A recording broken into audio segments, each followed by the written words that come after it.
Proper time management ang sekreto ni First Lieutenant Ronnie Liang, Philippine Army Reserve, upang magampanan ang kanyang mga tungkulin bilang isang reservist habang patuloy pa rin sa kanyang pagiging aktor, singer, composer, model at pilot. Bukod pa rito ay ang pag-aaral upang makakuha ng doctorate degree o PhD. Gusto ko yung ginagawa ko, especially very meaningful, and I have realized na mas maganda yung maging productive ka. Productive citizen in a way na aside sa trabaho mo, no, or para sa kabubuhay natin, maganda makagawa din tayo ng mga bagay kagaya nito, yung mga ganitong advocacy, serving the country, and being a member of the Reserve Force. Hindi dahilan ang kawalan ng regular salary upang tigilan ni First Lieutenant Liang ang kanyang serbisyo. Sa katunayan, noong kasagsagan ng COVID-19 pandemic, isa siya sa lumabas pa rin upang maghatid ng serbisyo sa ating mga kababayan.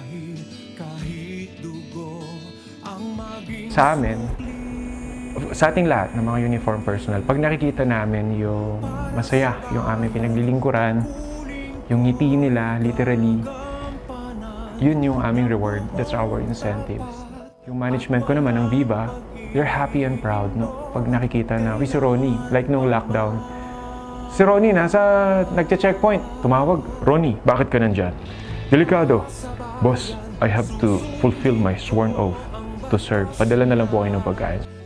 Si First Lieutenant Liang ay isang aktibong reservist na laging nagpapaunlak ng kanyang presensya at pakikiisa sa tuwing may pagkakataong siya ay kailangang gumanap ng tungkulin na nagpapatunay ng kanyang sinseridad sa pinasok na paglilingkod bilang laangkawan. Kaya naman ay isa sa buhay niya talaga ang nakalahad sa kanyang awiting para sa bayan.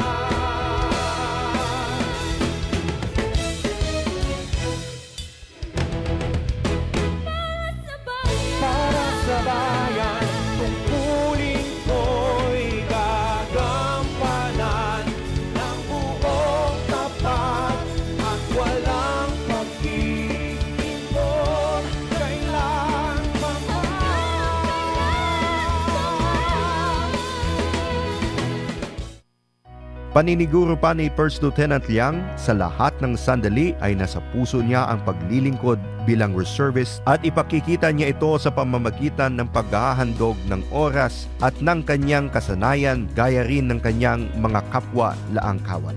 Kung hanggang kailan nila ako kailangan, I will serve. Yan hanggang saan?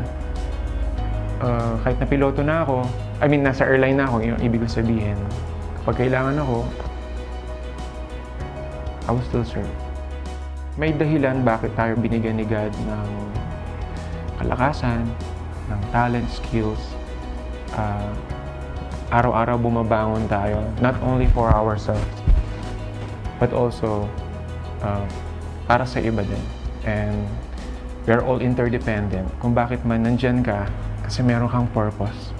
Yun.